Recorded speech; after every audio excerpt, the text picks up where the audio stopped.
My name is Livia, and I inherited my house from my parents. They both passed away from medical conditions. I've also suffered from chronic fatigue since I was a child. I started working freelance jobs where I could embrace my artist hobbies and make my own hours to manage my condition. Once I got a sweet request from a man named Rolf for a portrait of his family for his mother's birthday. Rolf lived near me, and after I finished the portrait, he kept in touch. Soon, Rolf and I got married, and he moved in with me. I still took freelance jobs as supplemental income, but Rolf worked full-time. After a year, Rolf got angry that I couldn't get out of bed on difficult days. You don't have to be so lazy. There's no reason you can't work on jobs or chores. It seems like you wait until I get home to start anything, which means everything is dirty when I come home. I'm your husband, but you make me do all the housework. My bad days. I'm the one that has a real job. You just do art projects, and you're a messy slob. Rolf had changed since we'd been married. He refused to do any housework because I stayed home, even if I did have jobs. There wasn't any concern from him about my condition, and his negativity made my fatigue worse, which made him angry and my condition even worse. We're not struggling financially. You could work part-time and help around the house? My fatigue gets bad when I overexert myself. Maybe you're just an unhealthy pig.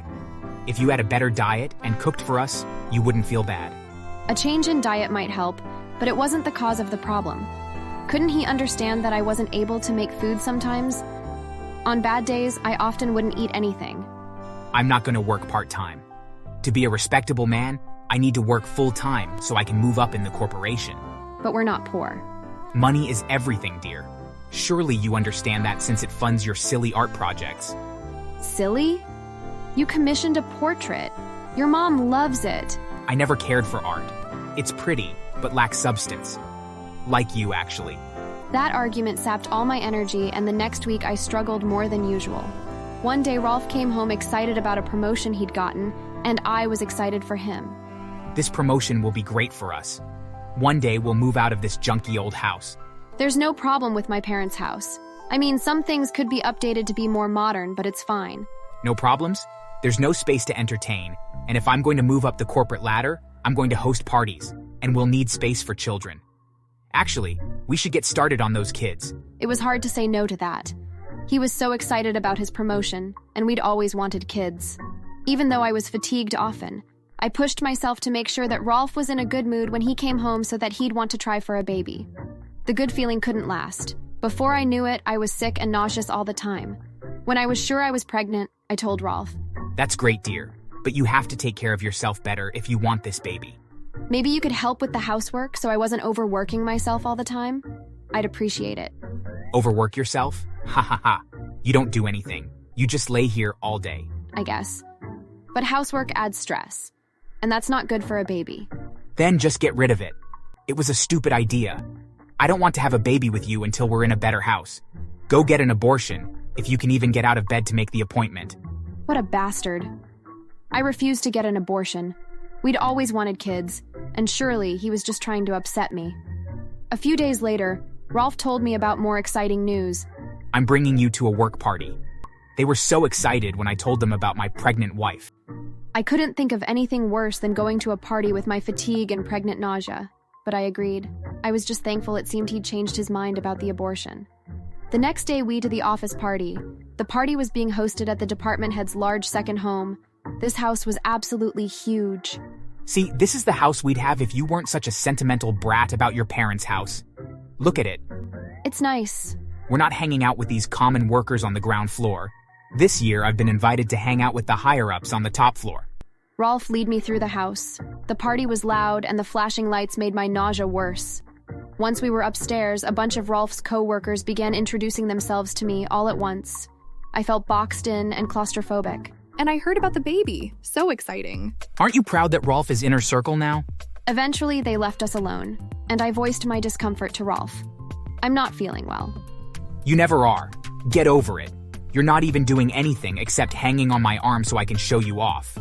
Oh, I have to introduce you to the CEO. He's my boss's boss.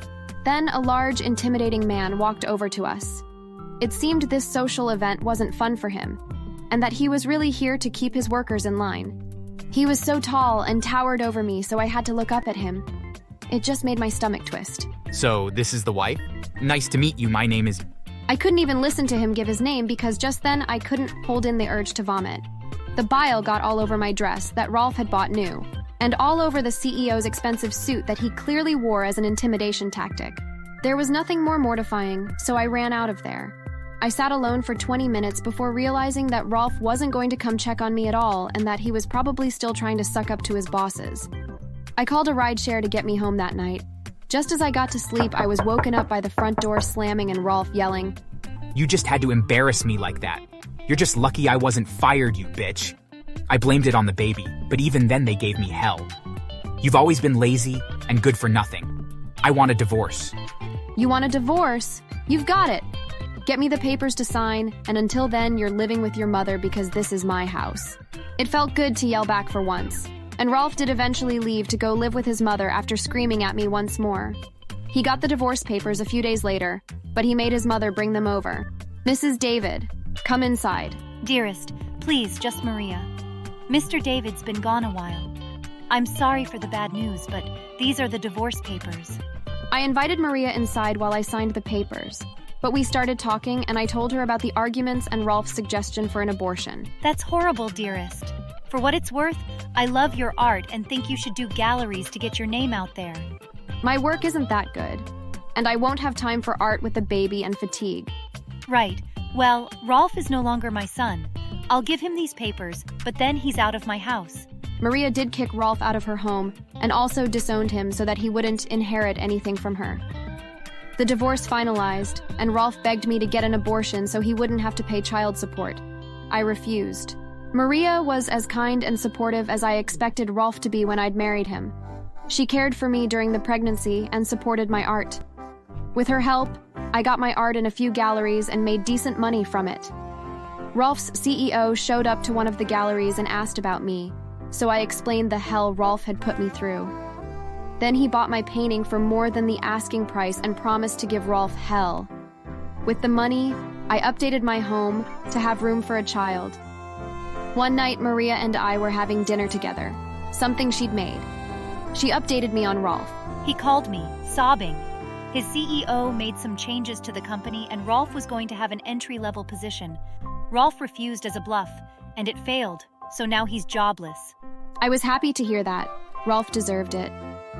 After our discussion about Rolf, things were different at dinner that night. I don't want this to come out wrong, but I've really enjoyed spending time with you, Livia.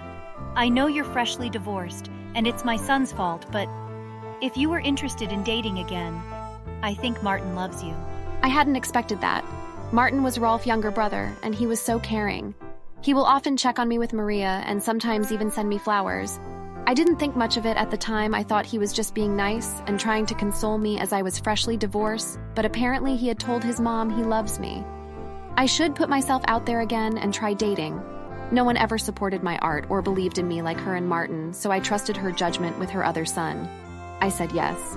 Months later, the baby was born, and Rolf had to start paying child support. He was hopping around part-time jobs and shared a cramped apartment with 3 men. By the time Rolf's brother and I had our wedding, we lived in my own and expanded it into a gallery. The last I heard from Rolf, outside of child support payments, he'd been whoring himself out to one of his roommates. My life was great and revenge was sweet. Thanks for watching.